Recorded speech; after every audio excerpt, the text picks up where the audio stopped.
ரோகிணியோட friend வந்து என்னடி உங்கள் மாமியார் இப்படி இருக்குது அப்பா பணம் பணம்னு இதில் உங்கள் அப்பா வேறு வரணும் வருங்குது. ஆமாம் நேற்று விடியதுலேருந்து நேற்று வரைந்து இப்போ சரி உங்கள் அப்பா வந்துட்டாரா உங்கள் அப்பா வந்துட்டாரா நீ எஃப்எம் ரேடியோ மாதிரி நொய்யி நொய்யி நொய்யி நொய்யின்னுங்கிறாங்க அப்படின்னு சொல்லி ரோஹிணி சொல்கிறாங்க. சரி இதை எப்படி தான் நீ இதுக்கு போகிறேன்னு எப்படியோ இது ஒரு வழியாக செலவழிச்சிட்டாங்க. மீனா மாதிரி எனக்கு சிம்பிளாக வீட்டிலே வச்சு முடிப்பாங்கன்னு பார்த்தா இப்போ ஸ்ருதி செய்கிறதுனால எனக்கு சேர்த்து செய்கிறேன்னு சொல்லி என் உயிரை வாங்குறாங்க. நல்லா தானே இருக்குது பெரிய கிராண்டான ஃபங்க்ஷனில் அப்படிங்கிறாங்க. என்னத்த கிராண்டா இன்னும் உங்கள் அப்பா நடத்து அது இதுன்னு சொல்லி அதுக்காக உங்கள் செலவு வைக்க இப்போ நான் தானே அம்மட்டுக்கு உட்காந்து செலவழிச்சிட்டு இருக்கணும் அப்படின்னு சொல்லிட்டு இருக்காங்க. கரெக்டாக அவங்க விஜய் வந்து ததை தட்டிடுறாங்க. இந்த உன் எஃப்எம் ரேடியோ வந்துருச்சுல்ல அப்படிங்கிறாங்க. ஐயோ பேசாமல் வாய் மூடிட்டு போய் கதை திறந்துடுறாங்க வாங்க அப்படின்ட்டு. என்னமோ ரோகிணி இன்னும் ரெடியாகாமல் இருக்குது அங்கே ஸ்ருதிக்கு பாதி மேக்கப் வரைக்கும் முடிஞ்சிச்சுமா நீ இன்னும் ரெடி ஆகலைன்னு. நானும் மேக்கப்பில் முடிச்சிட்டேன் ஆண்டி சாரி மட்டும்தான் அப்படிங்கிறாங்க. பக்கத்தில் பார்வதியும் இருக்காங்க.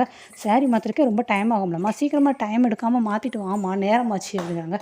இந்த ஆண்டி சரி சம்மந்தி வந்துட்டாரா அப்படிங்கிறாங்க. சம்மந்தி தான் கீழே இருக்காரு அப்படின்னு சொல்லி பார்வதி சொல்லுவா.